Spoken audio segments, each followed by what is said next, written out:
할렐루야. 하나님 영광 받으신 줄 믿습니다. 우리 장 목사님은 주방에 가서 쉬 하라고 말씀.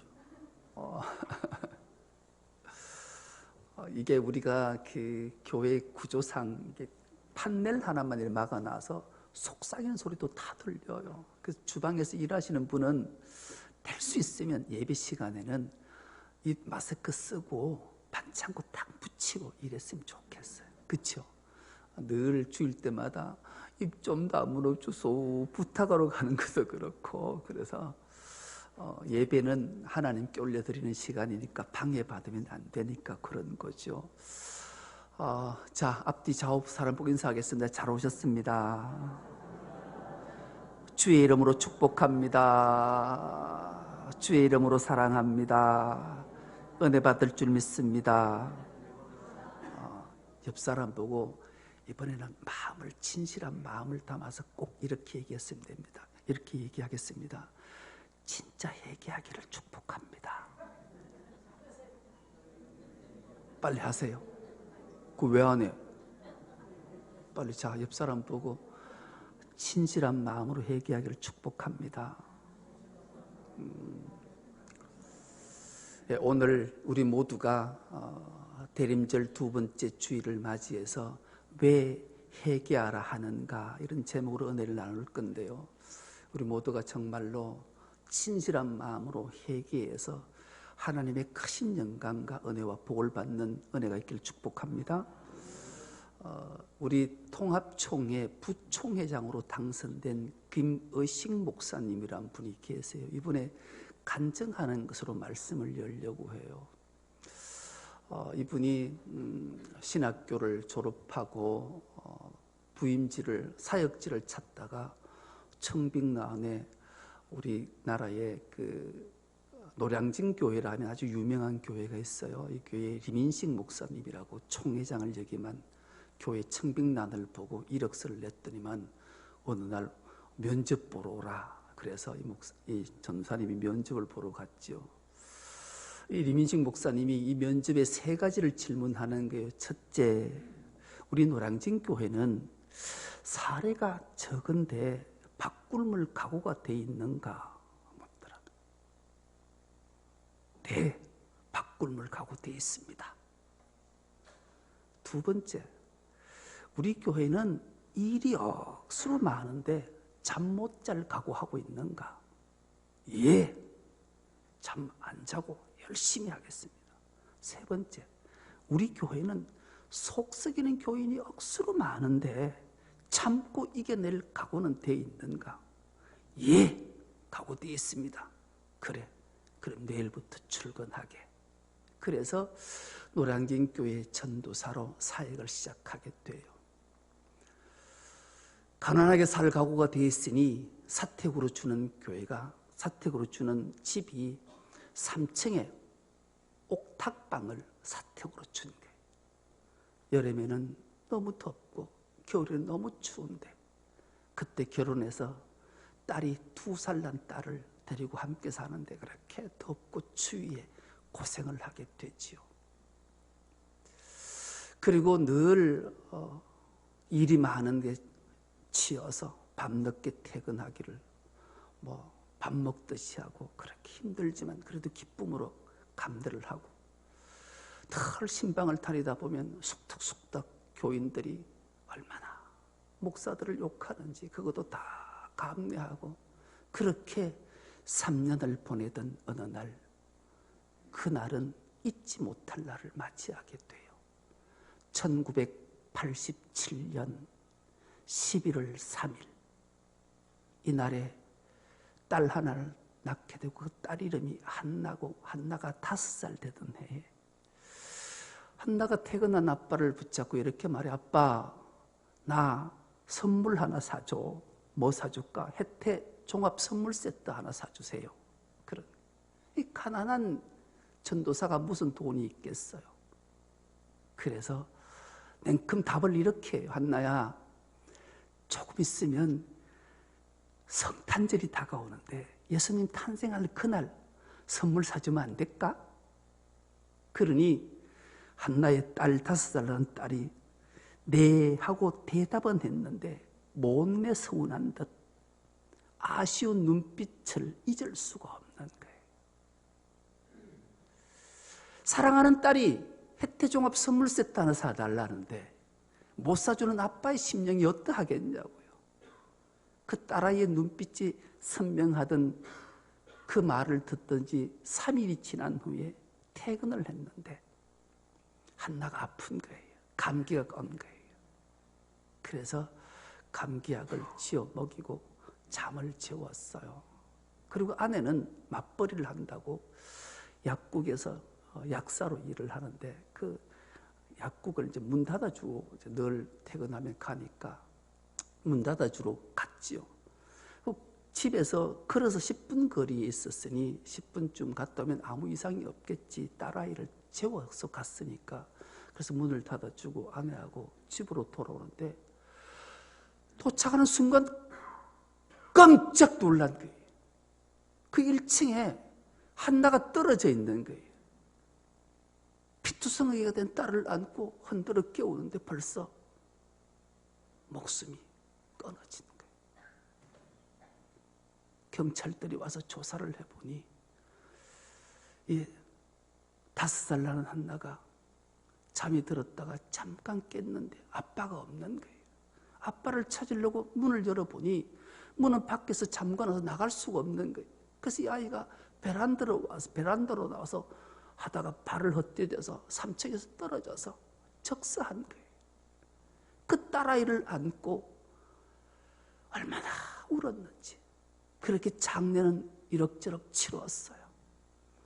그래서 교회에 출근을 하면, 성전에 앉아서 기도를 하면 원망과 불평이 떠나지 않는 거예요. 하나님, 제게 물으셨지 않습니까? 네 가난하게 살 자신 있냐? 예. 그래서 옥탑방에 살았어요. 너 주를 위해 열심히 일할 자신 있냐? 예. 주를 위해 충성했어요. 그 모진 소리, 모진 원망 다 듣고 이겨냈는데 그 상급이 사랑하는 딸 한나를 데려가는 겁니까? 하나님, 말씀 좀 해주세요. 한지면 원망과 불평이 하나님을 향해 토해내치는 게, 그렇게 한 달쯤 지나던 어느 날, 그날 또 교회 출근해서 하나님 앞에 그렇게 대들고 원망하는데 마음속에 또렷한 하나님의 음성이 들리는 거예요. 김전도사야, 한나 이런 게 그렇게 마음이 아프냐? 나도 그렇다. 그런데 나는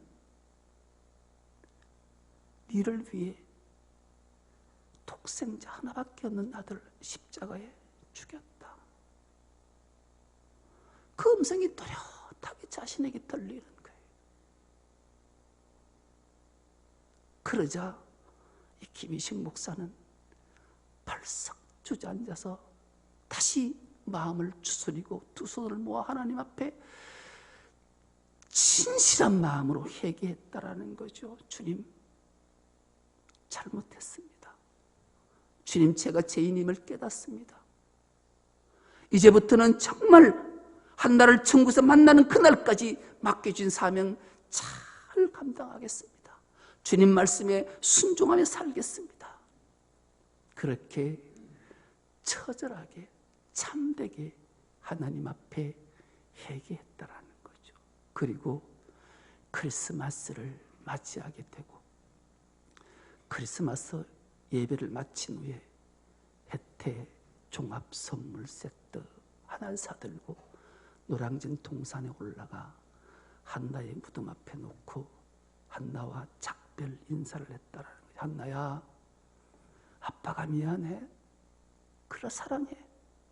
그리고 천국에서 다시 만나자. 그렇게 다짐하고 결단하고 한나를 가슴에 품고 살았던 거예요. 그리고 목사가 됐어요. 하나님 보낸 교회, 담임 목사로 간 교회가 서울 하곡동 교회라는 곳을 가게 돼요. 이 하곡동 교회는 우리나라에서 가장 싸움을 심하게 하던 교회예요. 교인들끼리 싸우고 장로끼리 싸우고 목사하고 싸우고 만신창이가 된 교회. 상처받은 치유자이신 예수께서 상처받은 나에게 이 상처를 치유하라고 이곳에 보내셨구나 확신이 든 거예요. 그래서 하곡동 교회 이름을 치유하는 교회라 이름을 바꾸고 치유하는 교회로 소문이 나서 수천 명, 수만 명이 모이는 엄청난 교회로 성장을 시키고, 오는 사람 상처받은 영혼들이 얼마나 많이 오는지, 올 때마다 목사님한테 인사한다니, 목사님 나도 딸 잃었어요, 나도 아들 잃었어요, 나도 남편 잃었어요, 나도 아내 잃었어요, 나도 부모 잃었어요. 그 상처받은 영혼들이 와서 치유가 되는 놀라운 역사. 여러분 혹시 상처받은 영혼들이 있으십니까? 제가 한 달간 허락을 해줄 테니까 4주 동안 치유하는 교회 예배 드리고 상처 잘 치유받아서 다시 중섭노교회로 돌아온 은혜가 있기 축복합니다. 그렇게 그런 교회를 목회하고, 그래서 이분이 부흥강소로 다니면서 간증할 때마다 간증들이 얼마나 많은지 간증책이 나왔더라고요. 책 읽어보니 간증들이 얼마나 많은지 시리즈로 설교해도 될 정도로. 여러분, 회개가 뭘까요? 왜 세리 요한이 강야에서 외치는 자의 소리가 있어 회개하라 천국이 가까이 왔느니라 선언하고, 예수께서 공생애를 시작하시면서 가장 먼저 회개하라 천국이 가까이 왔다 라고 선언하실까요? 도대체 회개가 뭐길래? 여러분, 회개하면 여러분은 머릿속에 떠오르는 기억이나 생각이나 깨달음이 무엇인가요? 회개라는 말은 문자적으로 해석을 하면 내가 죄인임을 철저히 깨닫는 것, 이거예요. 맞아요. 그리고 더 나아가 내가 잘못된 행위를 한 것 깨닫고 다시는 이런 행위하지 않겠다 결단하는 것, 회개 맞아요.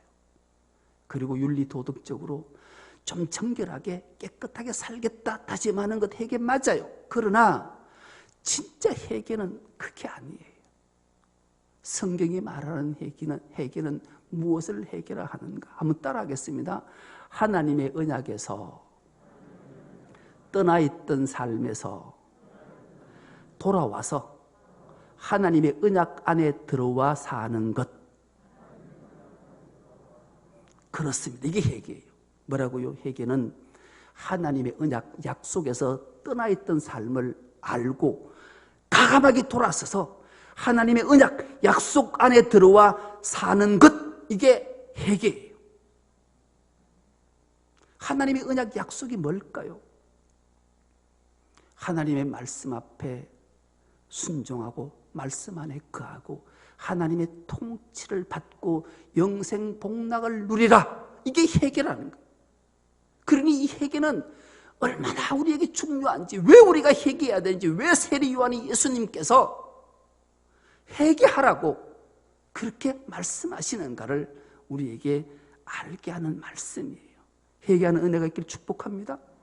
하나님 말씀 속에, 언약 속에, 약속 속에 떠나 있었다면, 깨달아진다면 하나님의 언약 안으로, 약속 안으로, 말씀 안으로 들어와서 그 속에서 복락을 누리고 살라고 세리 요한이, 예수님이 피 끓는 심령으로 광야에서 외치는 자의 소리가 있어 이르되 회개하라 천국이 가까이 왔다 말씀하시는 게, 오늘 2000년이 지난 오늘에도 하나님은 주의 종을 통해 주의 백성들에게 주의 절제하는 심령, 사랑의 마음을 가지고 회개하라고 외치시는 거예요.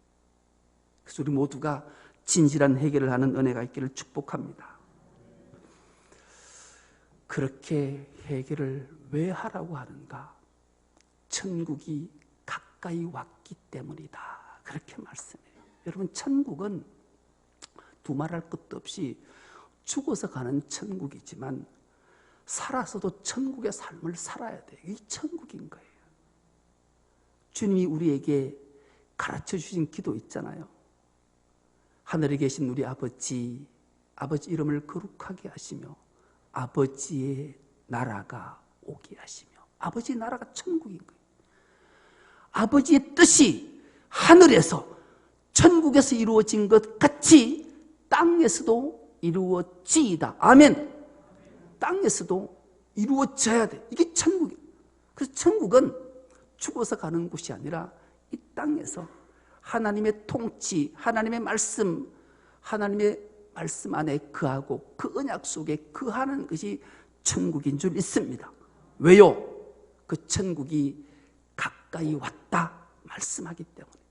근데 사실은 본문에는 이 가까이 왔다라는 헬라 말이 엥기조라는 단어를 썼는데, 이 엥기조는 이미 임했다 그런 말이에요.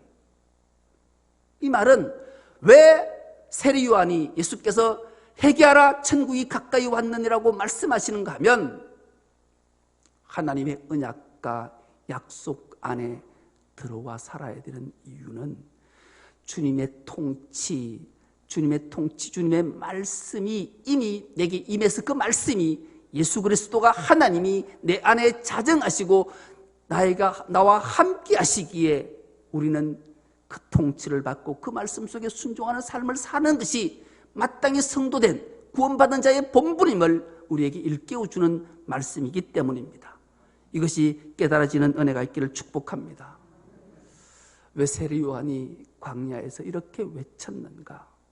어느 날 세례 요한이 하나님의 말씀과 부르심에 구약의 마지막 선지자로 부름을 받아서 이것을 애타게 외쳐서 400년의 어둠을 뚫고 이 땅에 구세주 예수 그리스도 메시아가 오게 하는 놀라운 역사를 만들어냈던가? 그 이유는 여기에 있는 거예요. 하나님께서 먼저 세례요한 앞서서 구약의 때에 이사야 선지자를 통해서 말씀하심을 세례요한께서 깨닫게 하시고 명령하셨기 때문에 세례요한은 순종한 게 밖에 없어요. 그렇다면 이 말씀을 이사야에게 하나님이 뭐라고 말씀하셨는가? 이사야 40장 3절에 명확하게 기록되어져 있는데, 이 말씀을 우리가 한 목소리로 한번 합독해 보겠습니다. 시작. 외치는 자의 소리여 이르되 너희는 광야에서 여호와의 길을 예비하라. 사막에서 우리 하나님의 대로를 평탄하게 하라. 아멘. 띄워두세요. 이사야에게 하나님은 말씀하셨어요. 너희가 이 고난과 고통과 어려움 가운데 있지만 반드시 메시아를 보내겠다. 그리스도를 보내겠다. 내 백성을 자해서 구원할 자 예수를 보내겠다는 말씀을 하셨는데, 어떻게 말씀하셨는가? 광야에서 여호와의 길을 예비하라. 여호와의 길. 여러분, 여호와의 길을 하면 여호와의 길은 어떤 길을 여호와의 길이라 할까요? 여호와의 길은 만왕의 왕이 행차하는 길을 여호와의 길이라 그래요. 그래서 여호와의 길을 이스라엘에 가면, 유다 나라에 가면, 이스라엘 지금도 성지순례 가면 왕의 대로라는 게 있어요. 여러분, 여호와는 만왕의 왕이신 줄 믿습니다. 그분이 가는 길을 왕의 대로라 그렇게 말해요. 그 왕의 대로를 준비하고 예비하라는 거예요. 그 소명을 받은 자가 세례 요한이었기 때문에, 그 세례 요한은 그래서 회개하라, 천국이 가까이 왔다 선한 이유는 회개한 자만이 주님과 유아 이래 승리의 깃발을 흔들고 왕의 대로, 왕의 길을 가서 복락을 누릴 수 있기 때문이라고 그 길을 우리에게 제시해주고 알려주고 계시는 거예요. 여러분, 우리가 왜 회개해야 되는가? 회개한 자만이 승리의 깃발을 날리며 만왕의 왕 되신 예수 그리스도와 함께 그 길, 복락의 길, 영생의 길을 갈 수 있기 때문에, 그래서 우리가 왜 이 회개를 해야 되는지, 얼마나 중요한지. 교회력으로 새해를 시작하면서 우리가 어떤 일상의 삶을 살아야 되는가? 그 일상의 삶은 의미 있는 삶을 살아야 된다고 그랬잖아요. 그 의미 있는 삶은 임마누엘 하신 주님과 승리의 깃발을 흔들며 왕의 대로를 걸어가는 그 축복된 삶을 우리가 살아내는 게, 그래서 얼마나 이게 대림절 두 번째 주일에 다시 오실 주님을 대망하며 우리가 회개의 결단을 해야 되는 이유가 여기 있음을 깨닫는 은혜가 있기를 축복합니다. 그래서 우리는 회개해야 돼요. 주님의 통치와 주님 안에 그 하는 자만이 심판을 면하고 왕의 대로를 승리의 길로 가기 때문이죠. 우리는 그래서 널리 마음속을 깊이 새기면서 나는 참되고 진실한 회개자인가?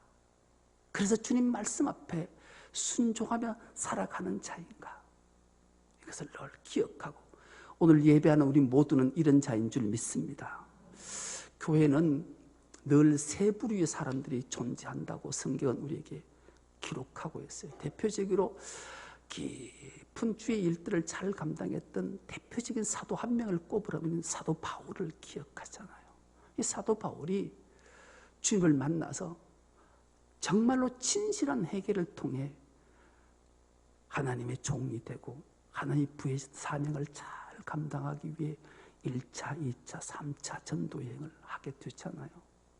그리고 역사에 의하면 사도 바울은 4차 전도 여행까지 했다고 그래요. 성경은 3차까지만 나와 있지만 4차 전도 여행했던 모습들이 절절한 곳에 남아 있어요. 지금도 스페인 같은 데 가면 바울이 4차 전도 여행 때 그 기념하고 바울 교회를 세워놓은 곳도 있더라고요.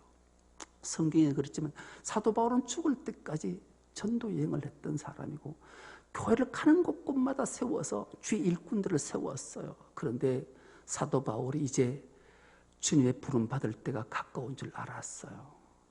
이제 마지막 참수당하기 직전에 자기 영적 아들이었던 디모데에게 마지막 편지를 쓰는 게 디모데 전후서잖아요. 디모데 후서의 내용들을 보면 사도 바울이 자기와 함께 목회 사역을 감당했던 사람들의 이름들을 이렇게 나열을 하고 있어요. 이 중에 세 부류의 사람들을 소개하고 있는데 너무 가슴이 아파요. 여러분, 오늘 우리는 다 사도 바울과처럼 주의 일에 동역하는 자인 줄 믿습니다. 떠나 있는 자도 있고 해롭게 한 자도 있는데 그 자들을 기억하라고 하나님이 오늘 우리에게 주신 말씀이 있으세요. 디모데후서 4장 10절에는 이 인물 하나를 소개해요. 인물은 이렇게 말하고 있습니다. 데마는 이 세상을 사랑하여 나를 버리고 데살로니가로 갔고 그레스게는 갈라디아로 디도는 달마티아로 갔다 그래요. 그레스게와 디도는 사역지를 찾아서 갔는데 데마는 사역지를 마다하고 세상을 사랑하여 바울을 버리고 떠났다 그래요. 참 너무 안타까운 인물 하나를 소개하잖아요. 오늘날도 코로나 사태 여러 가지 이유로 세상을 사랑해서 교회를 떠난 자들이 있어요. 여러분, 우리가 왜 그들에게 가서 회개하라 라고 하나님의 언약 약속의 말씀으로 돌아오라고 우리가 꼭 전해야 되는 이유가 여기 있는 줄 믿습니다.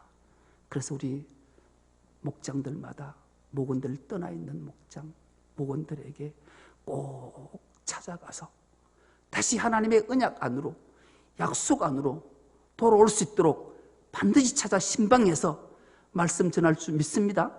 하셔야 돼요. 11절은 이 말씀이 기록된 이 말씀 우리가 한 목소리로 합독해 보겠습니다. 시작. 누가만 나와 함께 있느니라. 네가 올 때에 마가를 데리고 오라. 그가 나의 말에 유익하니라. 아멘. 여러분, 여기 누가와 마가라는 인물이 등장해요. 우린 다 누가 같은 사람, 마가 같은 사람인 줄 믿습니다. 바울이 회심하고 회개하고 주의 일을 감당할 때 바울을 죽을 때까지 함께 있으면서 도왔던 인물 한 명을 누가예요. 그래서 바울은 디모데에게 누가만 나와 함께 있다. 감옥에 갇혔는데 누가도 같이 감옥에 갇힌 거예요. 함께 있는 거예요. 왜요? 바울은 몸이 성한 데가 없는 사람이잖아요. 아픈 사람이잖아요. 도와줄 사가 아무도 없는데 누가는 끝까지 바울과 함께해서 바울의 영적 동역자뿐만 아니라 육신을 돌보는 헌신하고 희생했던 자. 그가 누가복음을 기록한 자예요.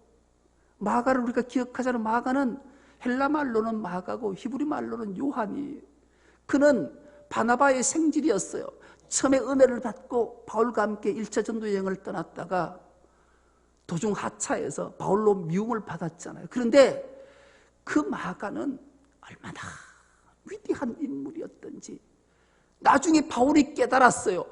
이야, 그래서 디모데에게 편지를 쓰면서 네가 내게 이 추위 견디기 힘들어서 겉옷을 가지고 올 때 마가도 꼭 좀 데리고 와라. 마가를 생각할 때마다 바울은 미안함과 감사함과 기쁨을 막 감당할 수가 없는 거예요. 왜요? 마가의 일생을 잠깐 소개하면 그래요. 마가는 부유한 집 자식이잖아요. 우리가 초대교회 마가의 다락방을 기억하잖아요. 마가는 120명이 들어가서 예배할 정도로 어마어마한 부잣집 아들이었어요. 그러니 그 고생을 잘 감당했어요. 그러나 그 마가는 얼마나 위대한 일을 했는지 마가의 이야기는 끝이 없어요. 근데 하나만 소개하면 그래요. AD 64년 이 날은 기독인으로서는 평생 잊지 못할 수치와 아픔이 있었던 날이에요. 그 당시 황제는 네로였지요. 네로는 시를 즐겨 썼다고 그래요. 역사에 의하면 시상이 떠오르지 않는다 해서 로마 시내에 불을 질러놓고 그 불 지른 것을 그리스도인에게 뒤집어 세워놓고 그리스도인들을 수도 없이 죽이잖아요. 얼마나 잔인하게 죽였던지. 사자가 가장 좋아하는 먹잇감 짐승들을 알아서 그 짐승을 잡아서 그 가죽을 사람 몸에 씌워서 그 사자굴에 드러내면 사자가 미친 듯이 달면서 사람을 다 찢어먹고 이런 일을 자행했다. 예수 믿는 날은 이유 때문에 이렇게 처절하게 죽임을 당할 때 그리스도인들이 어떻게 했겠어요? 하나님을 향해 불평하고 원망을 쏟아내는 거예요. 정말 하나님 살아계시다면 이럴 수 있을까? 어떻게 우리가 이렇게 처참하게 죽임을 당하게 하지? 내 자식이, 내 부모가, 내 형제가 어떻게 저래 죽을 수 있어? 좌절과 절망하고 교회를 떠나기 시작한 그때에 마가 요한이 책 한 권을 써서 그 책이 소책자 한 권이 돌아다니기 시작하는 거예요. 그 제목을 보니까 제목이 이렇게 붙여 있어요. 도대체 그는 누구인가? 도대체 그는 누구인가? 이게 훗날 마가가 복음을 기록한 거예요. 좌절과 절망 속에 있는 그리스도인들에게 도대체 그는 누구인가? 예수 그리스도가 누구인가를 정확하게 알기 위해서 사람들이 그 마가복음을 읽으면서 다시 회개하고 다시 언약의 약속의 말씀 안에 거해서 기독교가 흥왕하게 전 세계로 퍼져나가는 놀라운 역사를 만들어낸 것. 그래서 원복음, 사복음서 중에 최초의 복음서는 마가복음, 마가가 기록한 복음. 이 복음을 보고 마태와 누가와 요한이 보고 살을 붙여서 만들어낸 게 사복음서가 탄생. 원래는 복음이 마태복음, 마가복음 하나밖에 뿐이었어요. 마가복음이 처음 쓰여진 거예요. 이 마가복음이 어떻게 시작하는지 아십니까? 하나님의 아들 예수 그리스도의 복음의 시작이라. 선지자 이사야 그래 보라 내가 내 사자를 내 앞에 보내니 그가 내 길을 준비하리라. 광야에 외치는 자의 소리가 있으리되 너희는 주의 길을 준비하라. 그의 오실 길을 곧게 하라. 하나님의 아들 예수 그리스도의 복음의 시작이라. 이것을 읽었던 자들이 참다운 회개, 하나님의 언약 약속의 말씀을 믿고 믿음으로 승리하게 되었던 놀라운 역사를 기록한 자가 바로 마가였어요. 이렇게 누가와 마가는 주의 일을 위해 충성과 헌신을 했던 자들이죠. 그리고 마지막 가장 안타까운 소식 하나를 전하면서 바울은 디모데에게 마지막 유언의 말씀을 맺고 있는데요. 14절입니다. 14절입니다. 구리 세공업자 알렉산더가 내게 해를 많이 입혔으며 주께서 그 행한 대로 그에게 갚으시리니. 끊임없이 목회사에게 해악을 끼쳤던 한 인물을 성경에 바울이 기록하고 있어요. 그 이름이 알렉산더다. 똑같은 자가, 똑같은 바울이 목회를 하는데 어떤 이는 그 설교를 듣고 말이 어른하다, 말이 어눌하다, 뭔 말인지 못 알아듣겠다 해서 그를 떠나간 자 데마가 있었는가 하면, 누가와 마가는 끊임없이 바울을 위해 충성했는가 하면, 알렉산더는 목회하는 것마다 티를 잡고 원망하고 시기하고 해악을 끼친 인물. 오늘날도 교회하는 이런 자들이 있잖아요. 오늘 예배하는 우리 모두는 알렉산더 같은 자가 아닌 줄 믿습니다. 데마같이 떠나 있던 자를 회개하고 돌아오게 하기 위해 누가 같은 자가 되는 은혜가 있길 축복합니다. 이것이 참된 회개자고, 왜 세례 요한이 예수께서 회개하라, 하나님의 나라가 가까이 왔다, 천국이 가까이 왔다고 말씀하시는지를 깨닫기에 우리 모두는 주일에 충성해서 왕의 대로에 주님과 함께 승리의 깃발을 들고 행진하고 들어가 영생 복락을 누리는 우리 모두가 될 수 있기를 간절히 기도합니다. 하나님 감사합니다.